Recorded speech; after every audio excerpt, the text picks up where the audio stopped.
Hello friends, welcome to my channel Grammarian Bhai, and today let's solve test and evaluation question answer of Act 2 Scene 2. So let's solve these questions, and if you have not yet subscribed my channel, please subscribe the channel. So here read the extracts given below and answer the questions that follows. So the first question of this extract is that who were the augurs? Which day was today? Why was this day not worthy?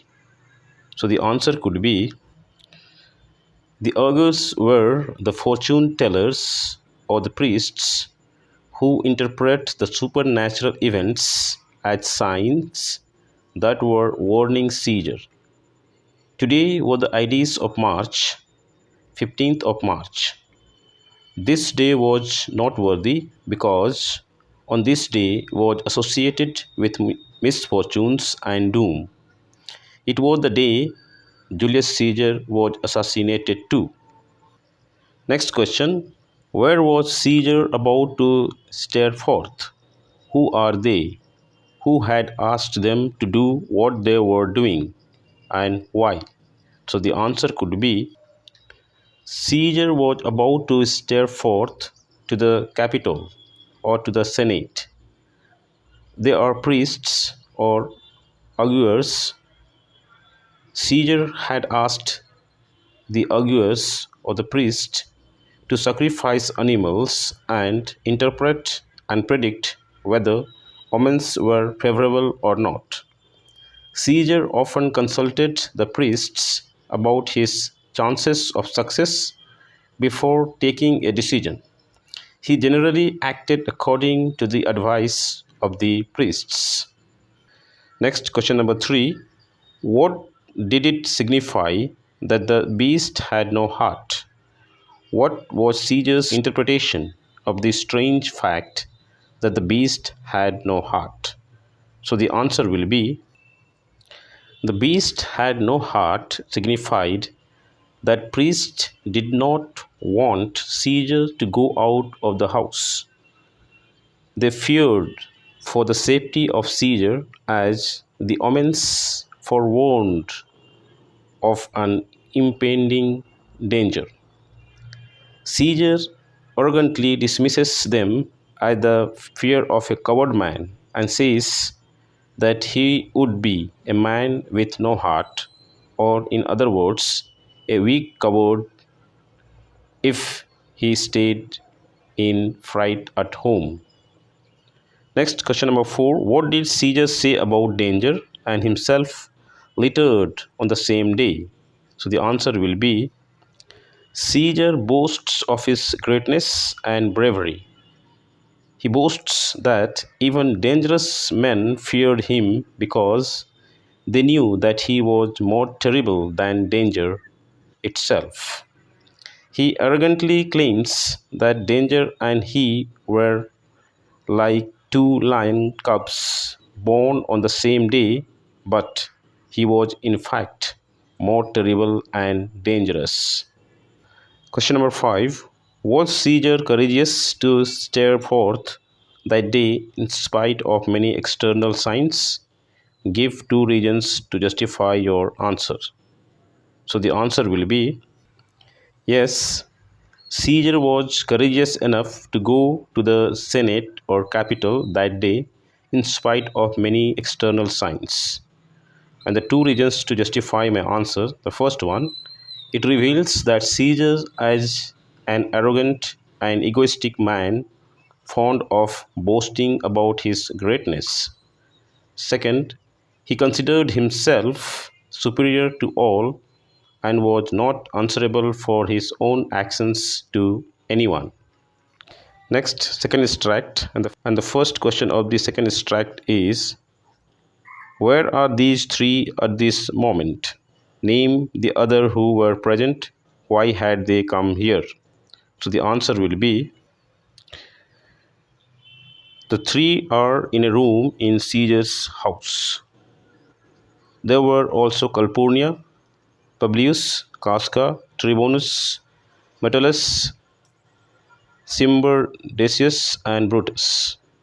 The people were present with Caesar because they were going to accompany him to the Senate where they planned to kill Caesar. They had all planned to be at Caesar's house at 8 to accompany him to the meeting. And next question, and the answer of the second question will be Caesar means that they had taken the trouble in honoring him by attending to him at that early hour in order to accompany him to the Senate. No, they did not deserve Caesar's thanks as they had collected together in order to accompany him to the Senate, where they would surround him and kill with their dagger. Next, question number 3, and the answer will be according to Caesar, he enjoyed himself by feasting and merrymaking far into the night.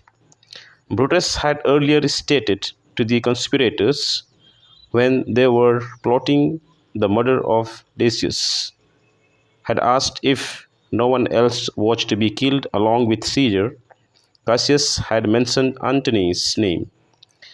Brutus had said no to this suggestion, saying Antony was a lime of Caesar. When Cassius spoke of Antony's deep love for Caesar and said he feared him, Brutus said that Antony would not grieve and die because of this love, because he was given to sports and wildness and much company. Cassius on the plains of Philippi taunts Antony by saying that Antony was a masker and a reveille who was in the company of Octavius, a peevish schoolboy. Next, question number 4, and the answer will be Caesar appears humble and thanks them for the pains and courtesy they are taking in accompanying him to the Senate. Earlier, he appeared proud and arrogant when he spoke to Calpurnia and boasted of his courage. And the last question of this extract is that the answer is Brutus loved Caesar but believed that Caesar should be killed because he was ambitious, and if he was crowned, he might become a tyrant, and people of Rome would suffer. So, for the general good of the people and to safeguard their liberty and freedom, he felt that Caesar had to be killed before he was able to be dangerous as king and ruler of Rome. Cassius, on the other hand, disliked Caesar because Caesar was not friendly towards him. Again, he was envious of the high position that Caesar now occupied and felt that Caesar was not better than Brutus or Cassius himself. Cassius could not bear anyone to be greater than himself. The reasons of neither Brutus nor Cassius were justified. Brutus found nothing in Caesar's action where he ever allowed his feelings to rule his actions, which were always based on reason. Cassius, of course, wanted Caesar to be killed because he envied his high position and power. And if you like the video, please subscribe the channel and like the videos.